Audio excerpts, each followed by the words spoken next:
धन्यवाद।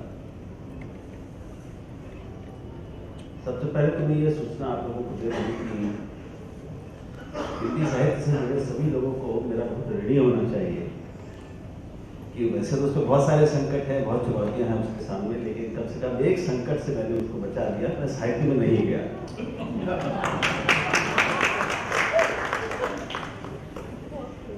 और इसलिए मैं साहित्य लेखक के रूप में बात नहीं करूँगा, आलोचक के रूप में कर ही नहीं सकता, केवल एक सामान्य पाठक के रूप में बात करूँगा। तो मेरी प्रतिक्रिया को एक पाठक की प्रतिक्रिया माना जाए, वो भी पूरी किताब नहीं पढ़ पाया हूँ, इस पर कान मिटवाने के लिए तैयार हूँ, लेकिन सच ये है 3-4 कहानियाँ पढ़ी।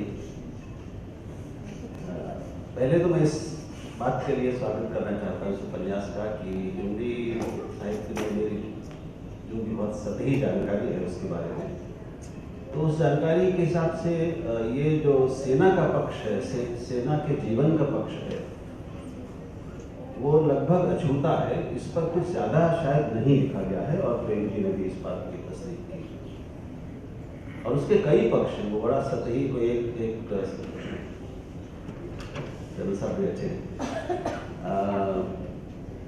एक आयाम वाला जीवन नहीं है।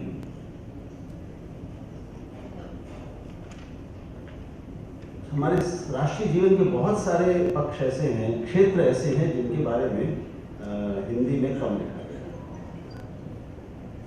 शायद कारण ये रहा हो कि हिंदी का जो आम तौर पर लेखक जो जिस मध्य वर्ग से आता रहा है, तो वो मैं कहूँगा कि हिंदी लेखकों में प्रोफेशनल जिसे हम कहें कि जिन्हें हम प्रोफेशन कहते हैं, अगर उनमें लोग अपेक्षाकृत कम रहे,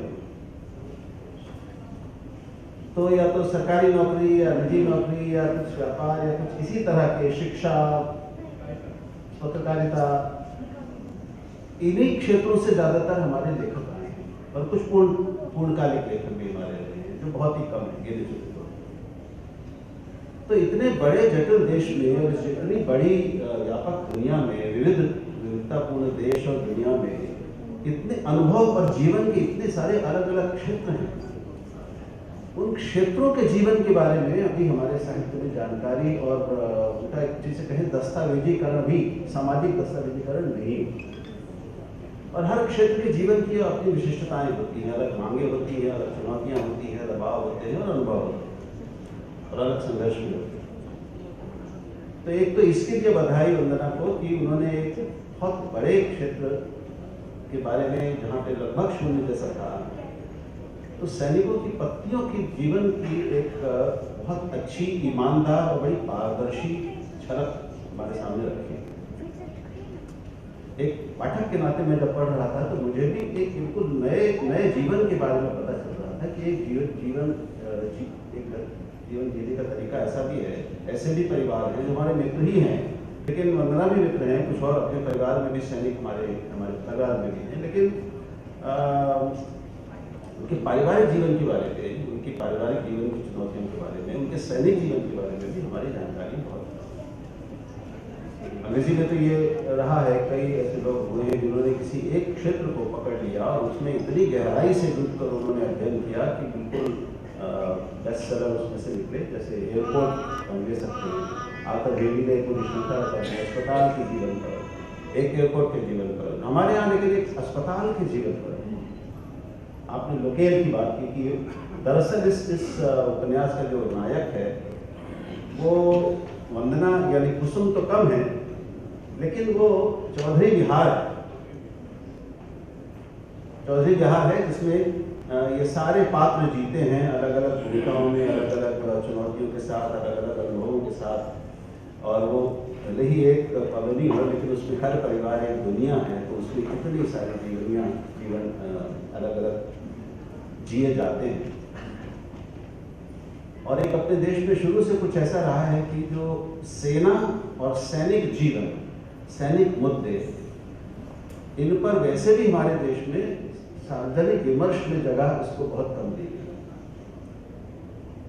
युद्ध जैसी स्थितियां हो तभी सेना का महत्व इस समाज को समझ में आता है इस देश में, वरना सेना और सैनिक अपनी पूरी संपूर्णता में परिवार सहित लगभग ओझल रहते हैं हमारी दृष्टि में। हमें नेता दिखते हैं, हमें आजकल पत्रकार भी बहुत दिखते हैं, व्यापारी दिखते हैं, सब तरह के लोग दिखते हैं, लेकिन सेना और सैनिक एक इतना बड़ा हिस्सा है जिसके कारण हम हैं और ये सब देख पा रहे हैं, जी पा रहे हैं, उस पर ध्यान ही नहीं करते। वो एक अलग प्रश्न है हमारे सामाजिक चरित्र का कि हम सुरक्षा के या सुरक्षा संबंधी, रक्षा संबंधी चेतना हमारे समाज में इतनी कम क्यों है। अब वो मैं अभी उसमें नहीं जाऊंगा, लेकिन ये इतना महत्वपूर्ण क्षेत्र हमारे सार्वजनिक विमर्श से ओझल है और उस पर काम नहीं किया गया, उसकी गंभीरता को, उसके मुद्दों को समझा नहीं गया, साहित्य की दृष्टि से भी, पत्रकारिता की दृष्टि से। मैं पत्रकार के रूप में ही कहूँ तो सैनिक जीवन के बारे में अच्छी कुछ रिपोर्ट हुई हो, रिपोर्ट मुझे स्मरण नहीं आती, कुछ टीवी के कार्यक्रम बने हो ऐसा मुझे स्मरण नहीं आता। तो ये एक इस कमी को आपने पूरा किया है और अभी बहुत सारे क्षेत्र अपने बचे हुए। ये महत्वपूर्ण है और अभी आपने प्रेम जी ने उम्मीदों की बात की, तो अभी तो इतना कुछ बाकी है इसमें, निश्चय ही उम्मीदें तो बहुत हैं अभी। लेकिन मैं धन्यवाद देना चाहता हूँ वंदना जी को कि उन्होंने एक नितांत पठनीय तरीके से एक हमारे जीवन के एक बड़े हिस्से के, बड़े कीमती हिस्से के एक सच को सामने रखा। मैं नहीं जानता कि साहित्यिक आलोचना की दृष्टि से उसके निकषों पर इस तरह इस उपन्यास को कसा जाएगा तो क्या चीजें निकलेगी, क्योंकि मैं आलोचक नहीं हूँ, वो दृष्टि मेरी नहीं है, मैं अधिकारी भी नहीं हूँ आलोचना की दृष्टि से बोलने के लिए। लेकिन मुझे इतना विश्वास है कि उसमें मेरी पत्नी का अनुभव भी शामिल है कि जिसके हाथ ये उपन्यास पढ़ेगा वो इसको पढ़े बगैर छोड़ेगा। और मैं समझता हूँ कि किसी भी लेखक की पहली कसौटी मेरी निगाह में उसकी पठनीयता, जो पढ़ा जाएगा वही तो समझा जाएगा, तो वो गुण इसमें भरपूर है और इसके लिए वंदना जी को बधाई। इससे कोई हम बहुत साहित्यिक उम्मीदें रखें, एक जीवन के प्रति नई दृष्टि की, नया दर्शन की, मैं समझता हूँ कि वो अन्याय है। इसको इस विराट जीवन में हम रह रहे हैं। और एक समस्या हमारे यहाँ और भी है कि हम जो नागरिक, जैसे ये लोग ये सब उनको सिविलियन कहते हैं, क्यों बन साहब, तो हमारे तो ध्यान में सेना और सैनिक नहीं रहते, लेकिन सैनिकों के ध्यान में हम लोग बहुत रहते हैं, क्योंकि हम बड़े हैं और हमारे बीच उनको रहना पड़ता है। तो हम उनके लिए एक अलग प्राणी हैं, सिविलियन, उसको भी एक वर्ग बोध काम करता है। और थोड़ा सा ये पता नहीं किसी कहानी में आया है कि नहीं, कि ये जो सेना वाले हैं ना, फौज वाले, इनकी निगाहों में हम लोग जो है ना थोड़ा सा 19 होते हैं।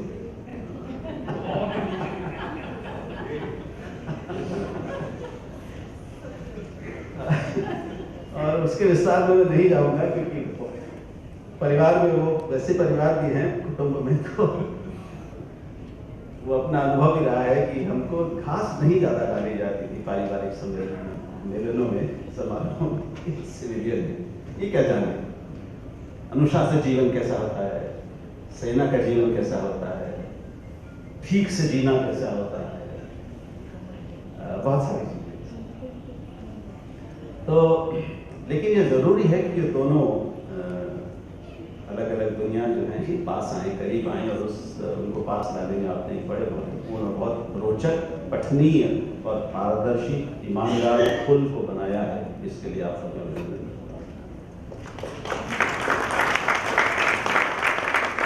इतना काफी है कि अभी हम सुनना चाहते हैं जो सचमुच बड़े निकषों से किताब को देखेंगे, देखा है उन्होंने और लेकिन कैसे बताए।